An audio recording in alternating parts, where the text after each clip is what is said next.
c'est les niches les plus qui consomment le plus en Algérie. Donc là, il y a une urgence de mettre en place des laboratoires je pense que c'est une priorité. Donc il faut mettre en place des laboratoires de contrôle qualité des équipements électroménagers, les climatisations, tout l'ensemble, hein, et pour diminuer la consommation. Maintenant, dans l'éclairage public, il y a aussi des systèmes intelligents des systèmes intelligents de la gestion de la consommation. D'ailleurs, je vous annoncer que nous allons lancer un projet avec Mobilis bientôt, justement, au niveau d'une commune, justement, pour la gestion intelligente à la fois de l'énergie solaire, mais également de l'éclairage public, donc avec un système de télémonitoring, c'est un peu un réglage de la consommation, bien sûr, selon le besoin. Alors, y a-t-il un travail multisectoriel dans ce sens entre votre département, le ministère de l'Agriculture et celui de l'Énergie? Bien sûr, avec le ministère de l'Agriculture, d'ailleurs, depuis des années, je pense que le ministère de l'Agriculture est très actif, notamment dans les sites isolés. Donc là où il n'y a pas de réseau, les fellahs, les coopératives agricoles font appel à des énergies solaires. Donc on ne peut pas utiliser le gasoil, le mazout pour alimenter les systèmes d'irrigation, le système de pompage. Donc là aussi, il y a une solution qui est rentable, qui est viable, c'est l'utilisation de systèmes solaires pour le pompage. Et donc au niveau des DSA, donc il y a des programmes justement par rapport à l'électrification des systèmes d'irrigation et de pompage en utilisant l'énergie solaire. L'apport des centres de recherche dans ce domaine, puisque vous-même vous venez d'un centre de recherche, bien sûr, du CDER, Monsieur Riassa. Oui, l'apport les centres de recherche, et vraiment c'est un peu un vivier des talents. Donc nous avons beaucoup de projets, d'innovation, d'expertise, l'ensemble des compétences qui sont au niveau des centres de recherche, et également dans les laboratoires universitaires, nous avons des experts.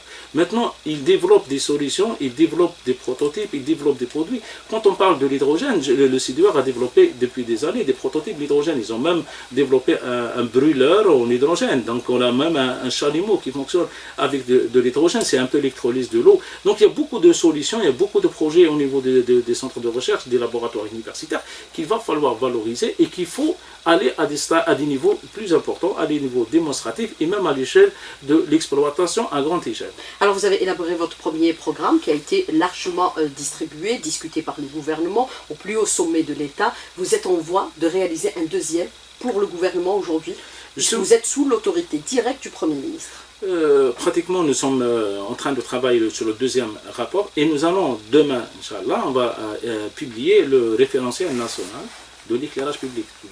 L'Algérie ne dispose pas d'un référentiel. Les référentiels, qu'est-ce qu'ils stipulent aujourd'hui? Le référentiel, c'est pour avoir de lumière de qualité, juste et une lumière éco-énergétique, c'est-à-dire une lumière économe en énergie. Donc c'est dans ce rapport, c'est un rapport de 250 pages, ce référentiel, il y a un état des lieux sur le terrain, c'est des leçons tirées de l'État, et il y a des recommandations justement pour économiser la consommation énergétique au niveau de l'éclairage public.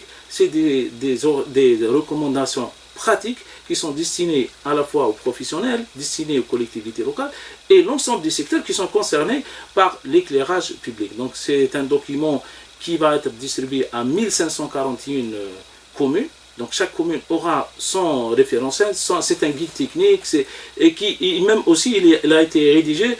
Il va servir même les élèves, les étudiants, ceux qui sont intéressés par tout ce qui est un peu l'éclairage public d'une manière générale. Alors ce samedi, le 4, il y aura aussi les assises de l'industrie. Vous êtes partie prenante, bien sûr, puisqu'il s'agit aujourd'hui de la mise en place d'une nouvelle vision énergétique avec bien sûr l'industrie du solaire et des énergies renouvelables qui vont aussi booster à la fois la connaissance, la sécurité énergétique et également la création d'emplois. Il va falloir aussi impliquer le privé impérativement dans la réalisation de tous les projets qui seront réalisés à l'avenir.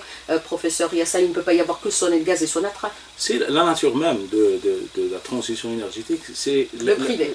Le privé et le partenariat étranger. C'est un peu libérer l'initiative sur tous les fronts. Et le privé, les ménages, l'ensemble des secteurs doivent être impliqués et concernés par cette transition énergétique.